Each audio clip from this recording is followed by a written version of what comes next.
Kwa hivyo ndugu wa Tanzania na ndugu waandishi wa habari, kongamano la kodi kitaifa kwa mwaka 2025 limepangwa kufanyika siku ya Jumanne tarehe 15 Aprili 2025.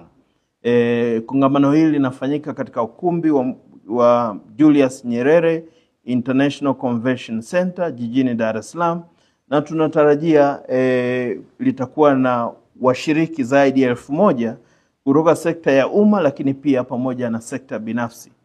Na katika kuliendea kongamano hili tumefanya tathmini wakati tunawapitia wananchi na wadau mbalimbali, na azma ambayo tumeona ni vyema kuichukua kwa mwaka huu ni kuwa na msimamo ambao tunasema tunalenga kuongeza ukuzaji wa rasilimali za ndani kwa kustawisha fursa za wananchi. Kwa kazi yetu ni kuwafikia wananchi, kuwafikia wafanyabiashara, kuwafikia wadau mbalimbali kwenye maeneo hayo katika kuhakikisha kwamba tunakusanya maoni yatakayofaa kwa ajili ya maendeleo ya nchi yetu pale ambapo yatakuwa yamefanywa kazi kwa uhakika na kupelekwa bungeni yakabadilishwa ama yakafanywa kazi na kuwa sheria za nchi yetu zinazotuongoza katika utekelezaji wa majukumu, lakini katika ufanyaji wa biashara.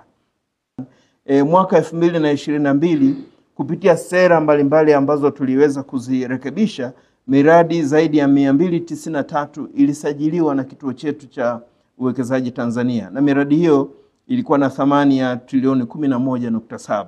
Lakini mwaka 2023 miradi zaidi ya 526 yenye mitaji inayofikia trilioni 14.6 na yenyewe pia iliweza kusajiliwa, na hii ikiwa na matokeo mbalimbali ya kuweza kupata ajira na mapato kwa wananchi wetu na kadhalika. Lakini pia mwaka 2024 peke yake miradi yenye thamani ya shilingi trilioni 24.67 ambayo ni miradi zaidi ya 901 imesajiliwa kupitia kituo chetu.